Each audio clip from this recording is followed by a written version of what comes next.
Welcome to the SportsEpreneur Podcast, the podcast where sports and entrepreneurship collide, a CADSource production. In this episode, I chat with David Meltzer. David is a difference maker in the sports industry and also with anyone that comes across his content. His life's mission is to empower people to be happy. We explore what happy means to David, how he dealt with losses, and how to handle the obstacles life throws at you, including the pandemic the world is dealing with today. SportsEpreneur is a content platform, a collaborative team, and a marketing brand that is all about showcasing leaders and difference makers in and around the world of sports. While we create our own content, we also create content with you. This includes collaborative content and exclusive content for your brand. Think podcasts, blogs, social media, and overall content strategy.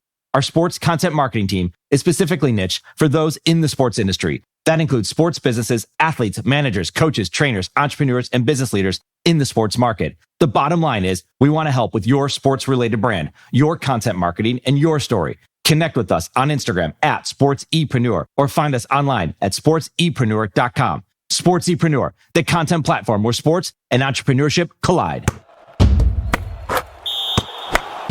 I've been following you for a while, and it's been fun to deep dive back into your content and what you have going on. So I've enjoyed that. And obviously seeing someone like yourself is going to create a lot out of this time. Well, I appreciate that. Yeah, absolutely. And so when Jake reached out to me, we had connected with Jake, I guess, a couple of years ago. He was still in school and came away incredibly impressed with who he was and the track he was on, and stayed in touch with him, obviously through LinkedIn and other things. And obviously knew he had been working for you, had reached out and said, "Do you know David Meltzer?" I said, "I sure do," and had some back and forth. So it was, it's an honor to chat with you. And I appreciate the time because I know you're extremely busy right now and things are like we were talking about, a lot of chaos, but what a great time to chat and learn about what you're up to and your team and the track you've been on, and like to get into some, deep aspects of that, if that works for you. Yeah, I would love it. Thank you so much. Absolutely. So David, as we've been chatting already, this is the time. I mean, things are going to change from here, but the coronavirus is here now. We think about our content is just, you can check back in on it any time. And whether it's the coronavirus, 9/11, 1987, I mean, you name it, there's always going to be obstacles. It could be a small obstacle. It could be your kid sick. But specifically with what we're dealing with right now,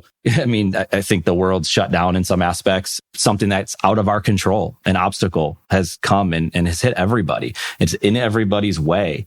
And it's an exciting time to chat with you, but it's a very tough time and we don't want to downplay it. But I think we both realize there's incredible opportunity that exists right now. The first question I have for you is, what are you talking to your team about at this moment? I'm talking to everyone, both personally, my team being my family and relatives, as well as my businesses, about culture or values and cash.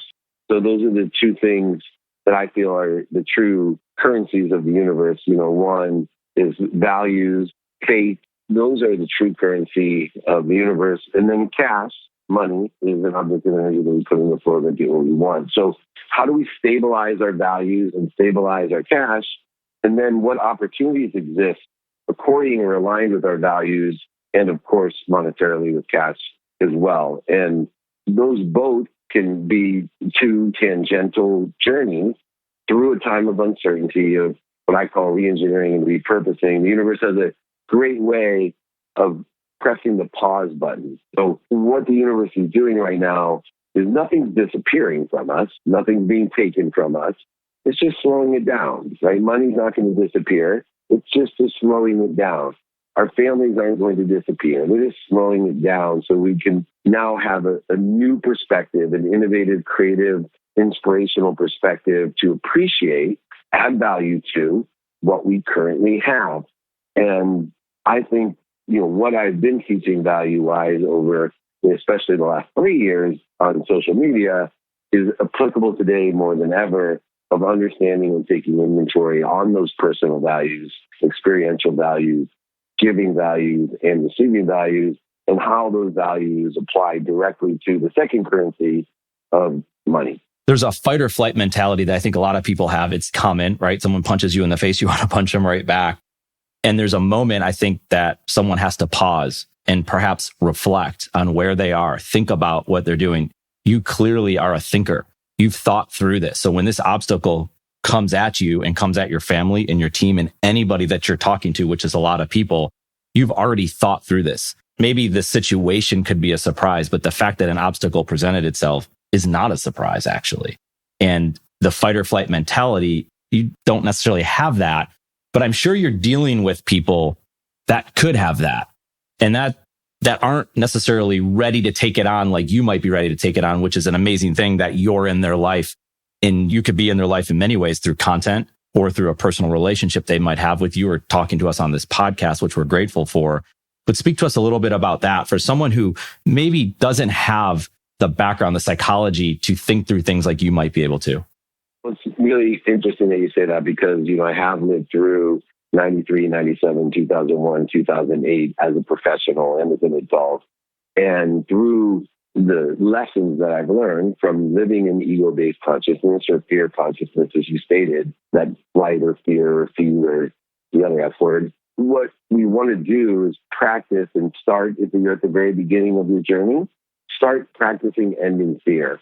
And when I say that, the first practice that I've learned over these years and why I'm more prepared than I was the last time that this occurred 13 years ago is that I practice one, identifying when I'm in the ego-based consciousness, identifying the need to be right, the need to be separate, the need to be inferior, the need to be superior, the need to be offended, resentful, scared, angry, anxious, guilty, frustrated.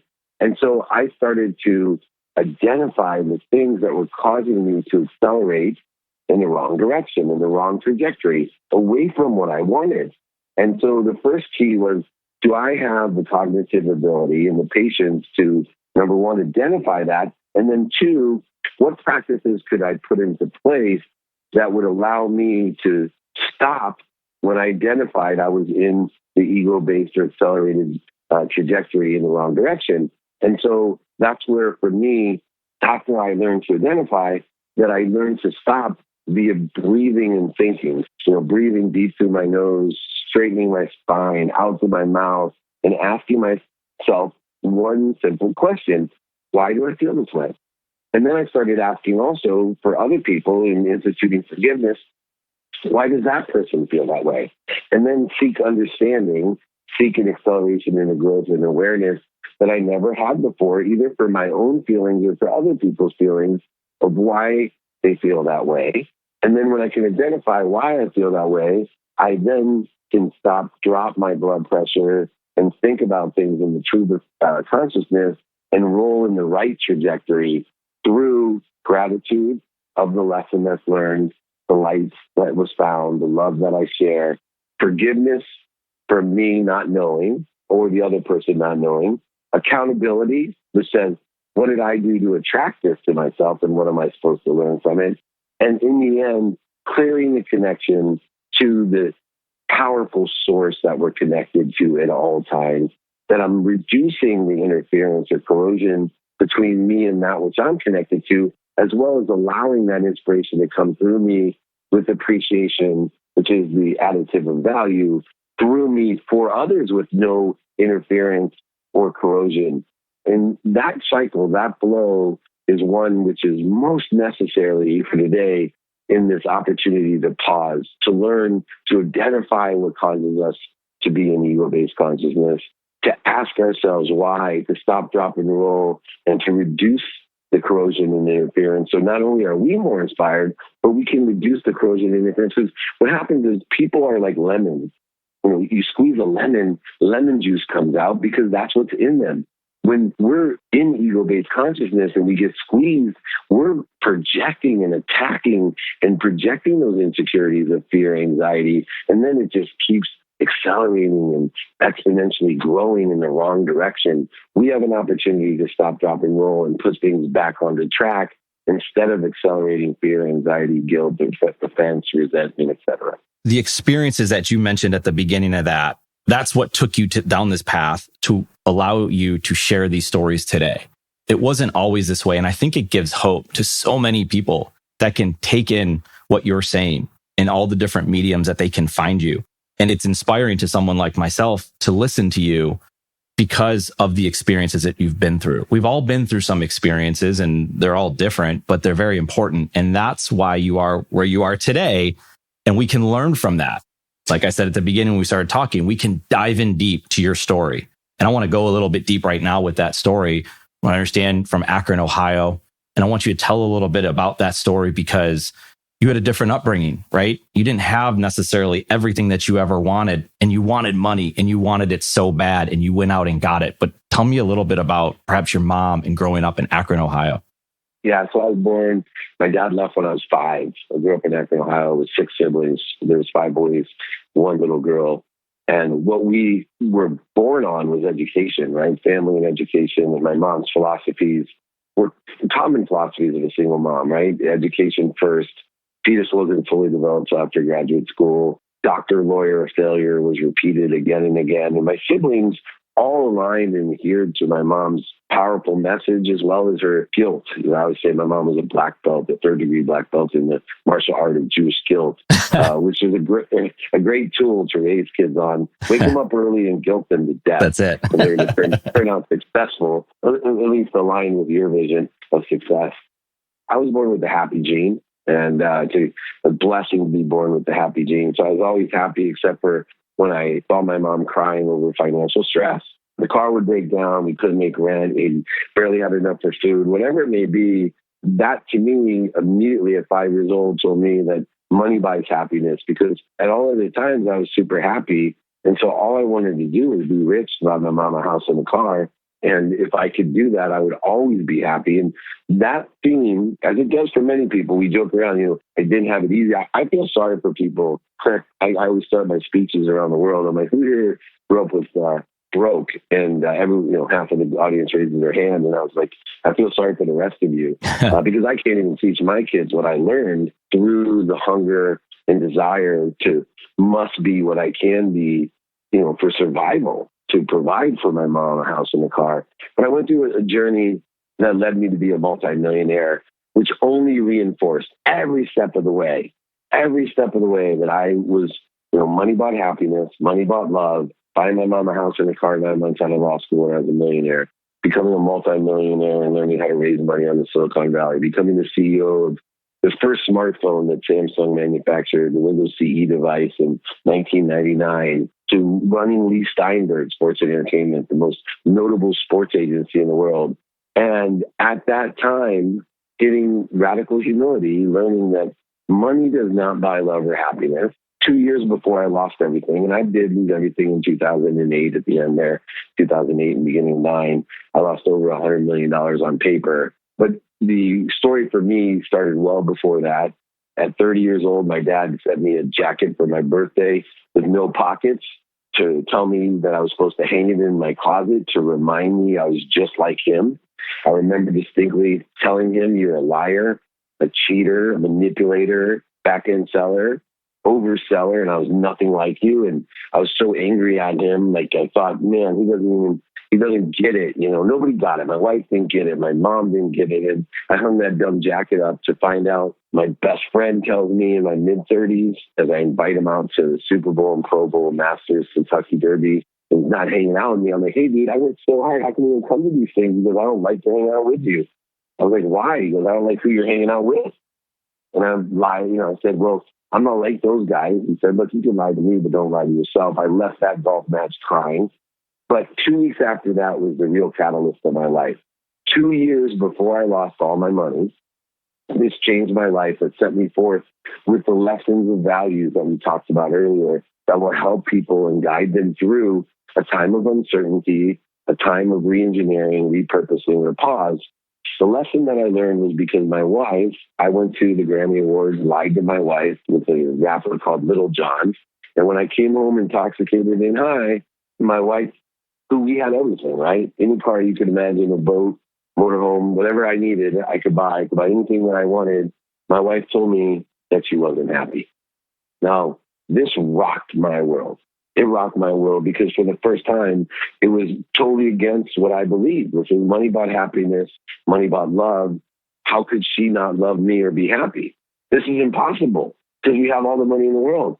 And I can tell you that I was pissed off. I didn't need to be resentful and offended. And I went and told her to F off and that how dare she say that, because everything I had done money-wise, you should be loving me and you should be happy. And I went to sleep, woke up in the morning even more closed-minded and angry, flight or fear and feed and F. And I was going to call a lawyer figure out how I could take all my money, because if she wasn't going to appreciate my money and it wasn't going to buy me love or happiness, I was going to find someone that could.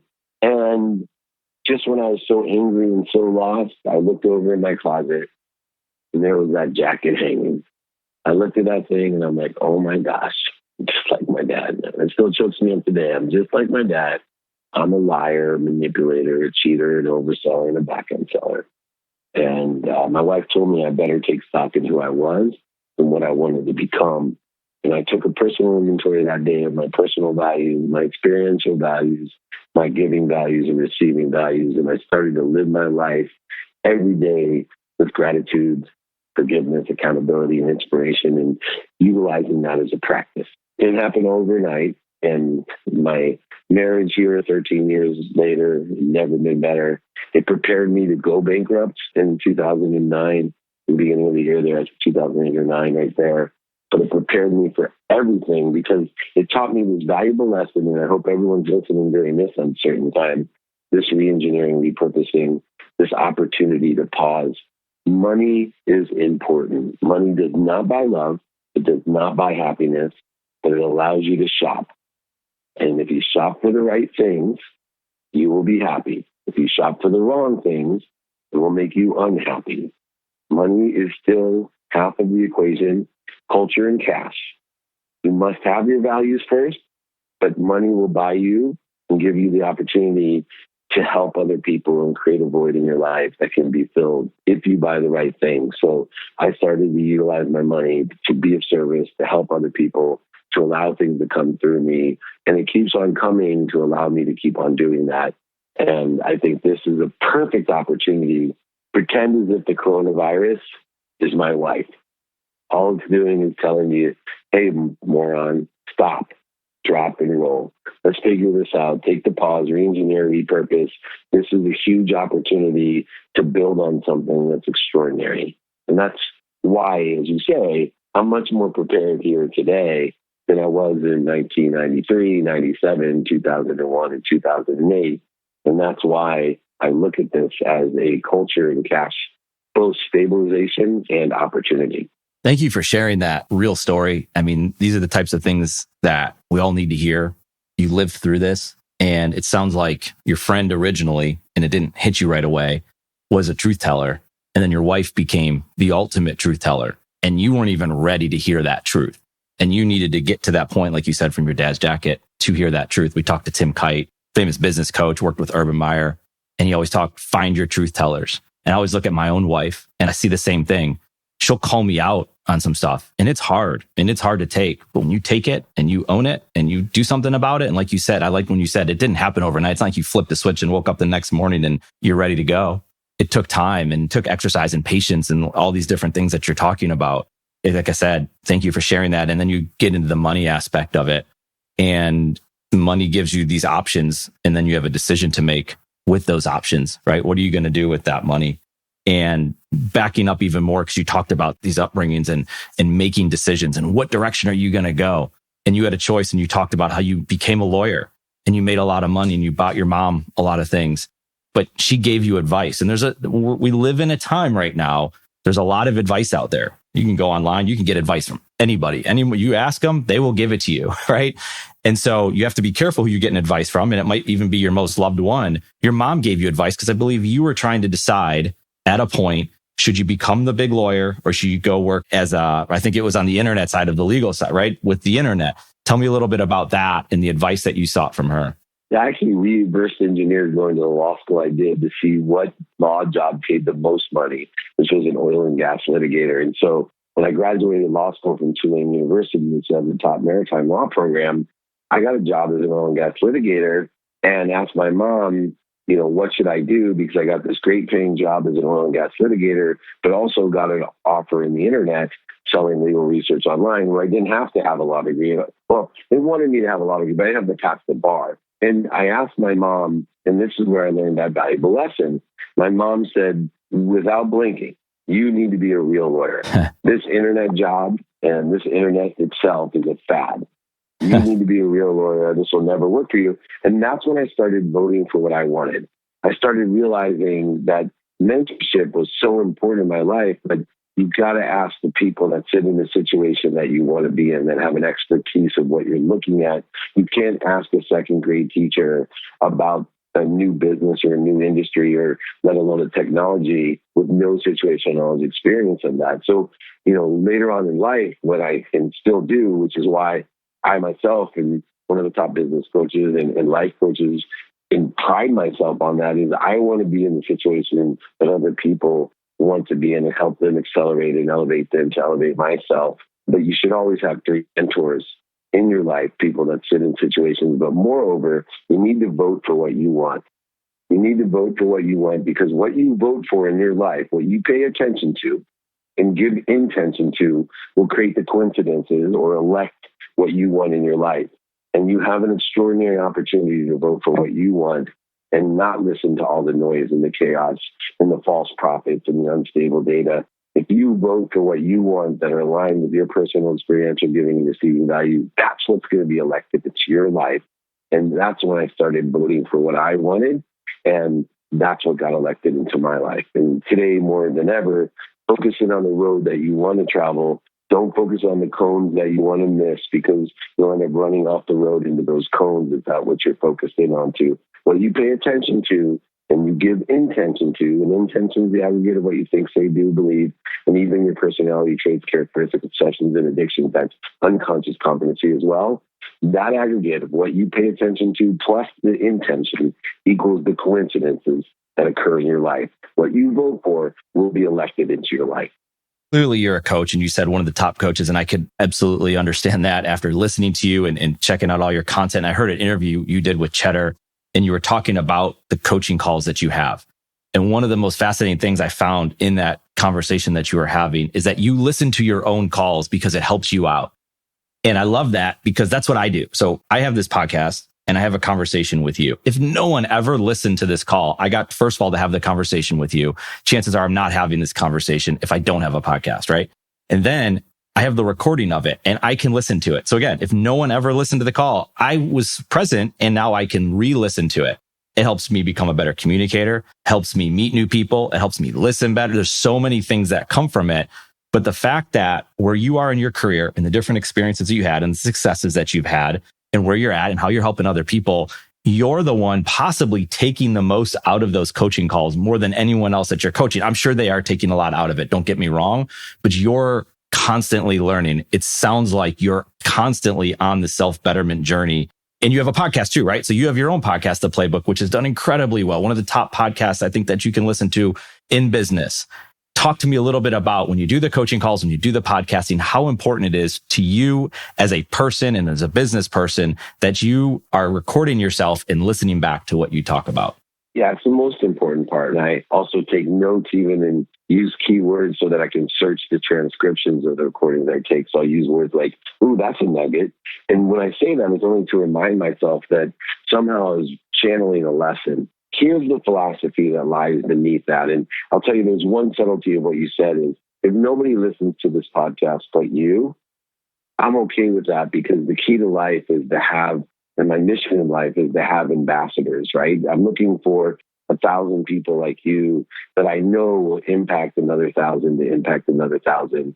So even if you are the only one to listen to it, if I could get you as an ambassador, if I can impact your life, that stream, that exponential growth, that viral effect, excuse the pun, of what we do, the ideas we share and the lessons we learn and the stories we tell will carry on, and I'll be able to reach my complete mission of impacting over 1 billion people to be happy on earth, simply one person at a time that can impact 1,000 people, that can impact 1,000 people in their lifetimes, which would create a collective consciousness. Moreover, the philosophy that is the underlying theme of what you're talking about is lessons. When we can shift our paradigm to understand lessons, that life is about lessons, and we're connected to the greatest source of light, lessons, love, whatever exists, that's what inspires us. But there's a perspective of the lesson that everybody has to learn in order to, I think, exponentially grow from those lessons. Number one, life is about lessons. Two, the lessons will keep on coming until we learn them, and they will result in pain. Physical, mental, emotional, spiritual pain if we haven't learned them. So it's very important to recognize the pain in our life and tell ourselves, what did I do to attract this pain and what am I supposed to learn from it? Because once we learn the lesson, the pain is gone. Physical, emotional, mental, spiritual pain is gone. Now, here's the most interesting thing about lessons that I've learned. One, I will forget every lesson I've ever learned. That's why those coaching calls are so important to me to record, transcribe, and to search, is because I teach gratitude, forgiveness, accountability, and inspiration, and every day I forget those lessons. I'm not 100% grateful. I'm not 100% forgiving. I'm not 100% accountable, and I'm not 100% inspired. But what I'm doing is practicing each of those and learning the lessons and know in the reality of this world that I'm going to forget at one time or another all the lessons I've ever learned. But what keeps me motivated and inspired about that is that I have the capability to access those lessons and even lessons I haven't learned at any time.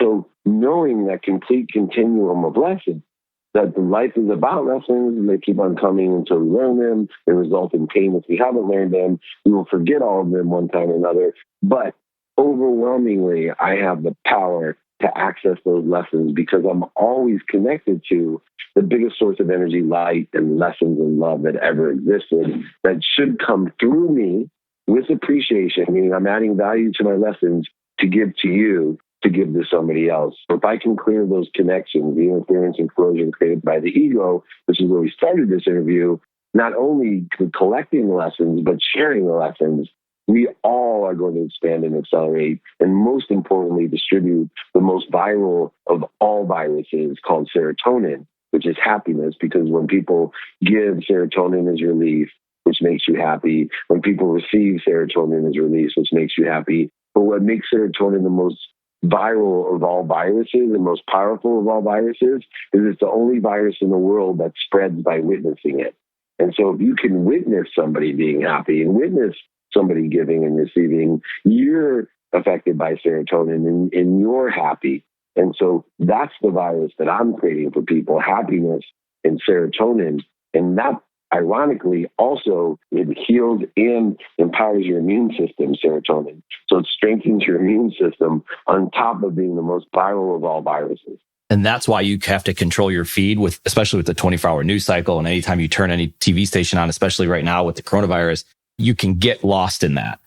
But if we're on this self-betterment path and we understand like the stuff that we put in front of us, the content I'm talking about that we put in front of us, the people that you spend time with, that's why it's important, David, that people listen or watch or consume your content. That's why that's important, because if we're on the self-betterment path, it kind of hit me, and I knew this, and maybe I bring it top of mind, is why am I having these podcast discussions? Or why am I creating this? Or why am I doing that? And I knew it, but then you think is like, well, if it's making me better, well, then it'll help me with my family. It'll help me with my business. It'll help me with the people that are there, help me with my clients and anyone that can consume content. And I watch you doing it and it's inspiring. And that's why you got to keep going with it. And you make it very clear when you say your life's mission is to empower others to be happy. And that's everything that you're saying right now. But I want to talk about, that's a word, and you've used it a lot here, happy. And I want to understand your context with happiness, because if you're playing basketball and you're with your friends and you're happy and business is good and you have a good marriage and you have kids and things are going, the economy's okay. Well, there's a lot of different things that could happen.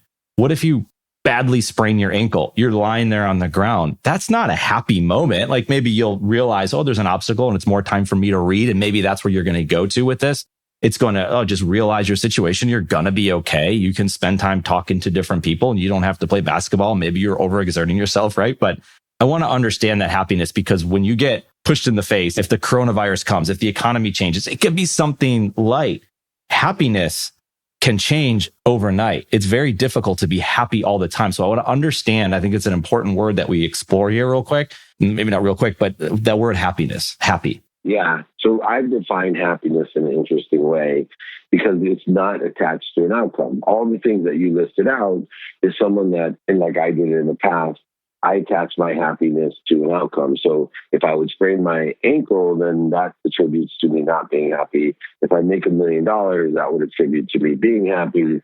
And what I learned was, what if I could shift my perspective into one that says, I am going to enjoy, right? Be happy with the consistent, every day, persistent, without quit pursuit of my potential.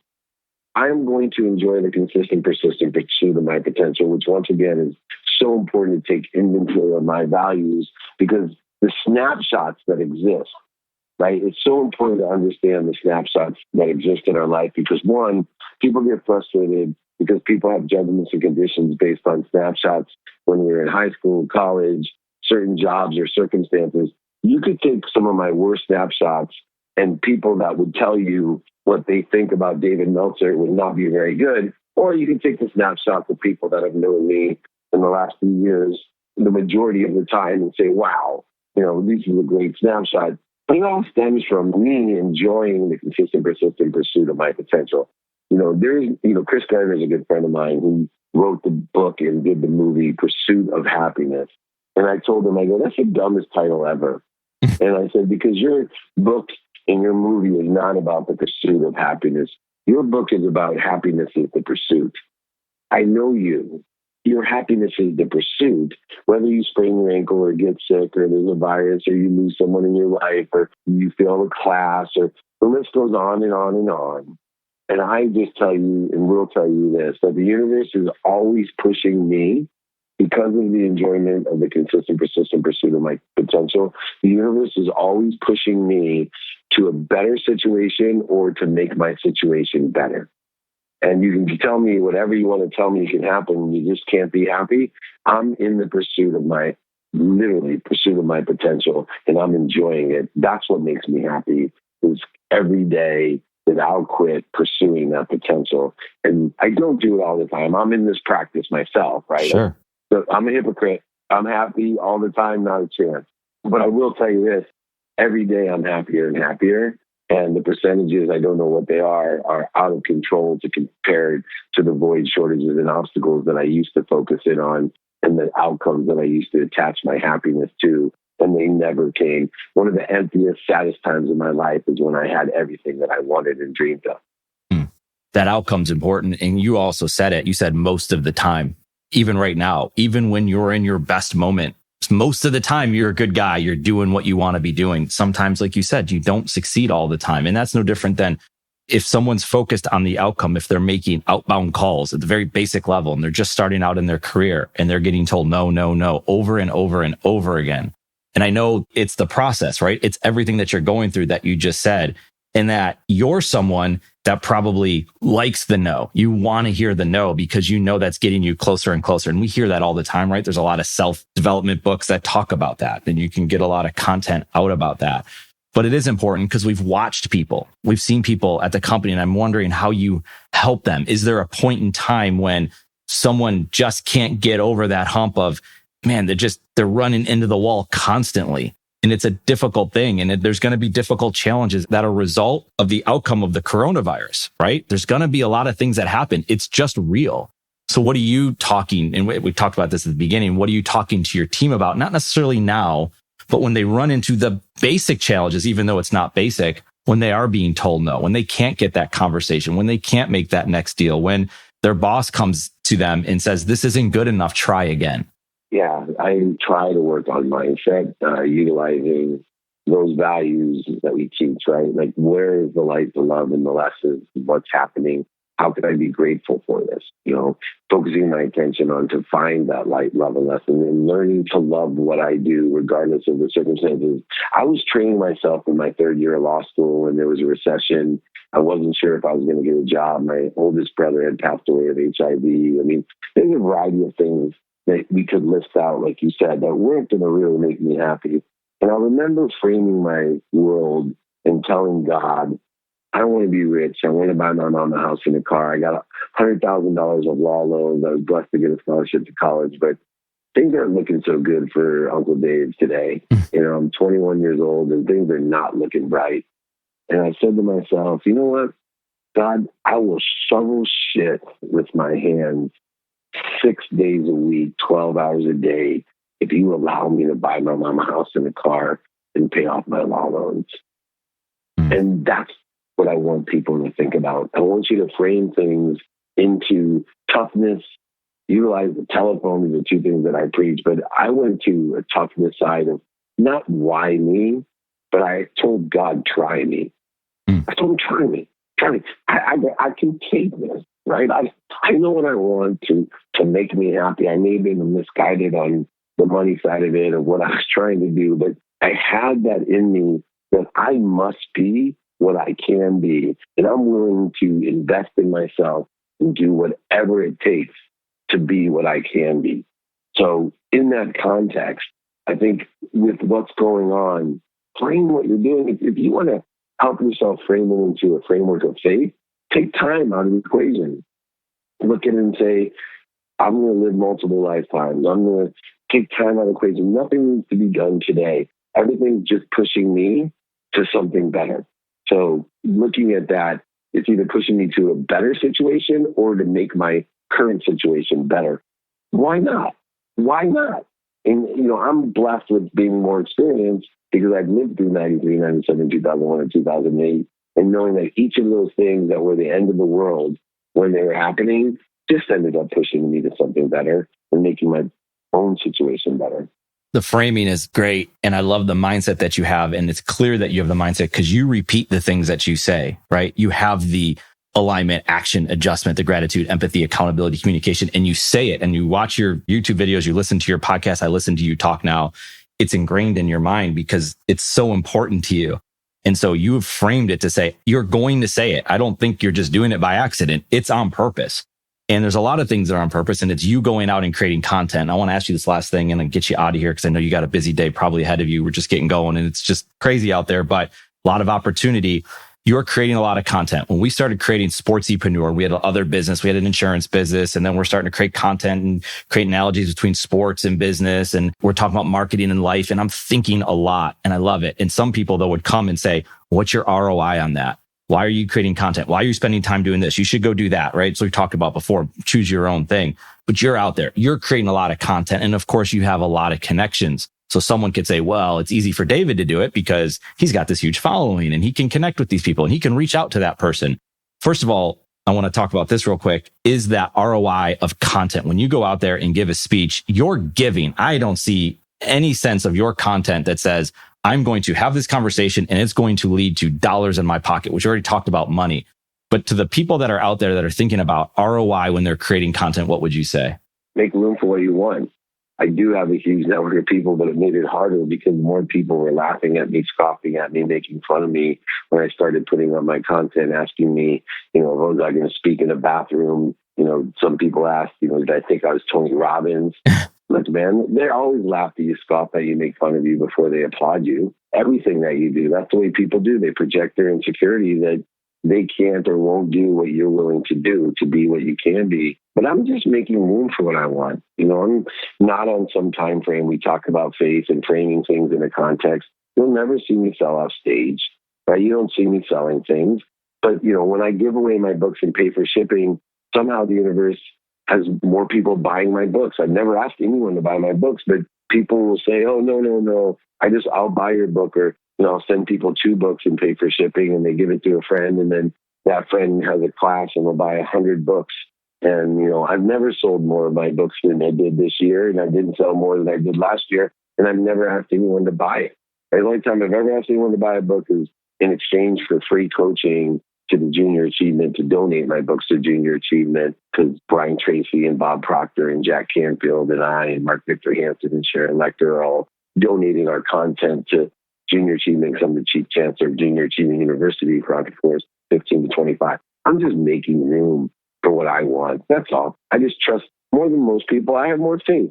You can have green card, with money, you can have green card, gold card, platinum card, or black card money, and you get more and more and more with either of those cards. The same thing with faith. I just am working towards black card faith. I'm not there yet, but I got platinum card faith, and I'm able to go ahead and put this shit on credit, knowing that the universe is going to provide it back to me. And I'm not giving to get, I'm not trading. I'm unconditionally giving with faith, making room for what I want by being of service of value and asking for help myself. Well, your Game Time decision-making book is your latest book, came out July of last year, 2019. And I want to ask if a person is considering, and they've done marketing at some level, and they were trying to make the decision if they should start creating content, whether it's writing a blog, start a podcast, create videos on social media, what have you. And it made sense to all the things, and they're aligned and they're on this path and they want to love the process. They want to love this thing that they're doing. Would you encourage them, if it was the right thing, to create content? Everybody should create content, quality content that represents their frequency.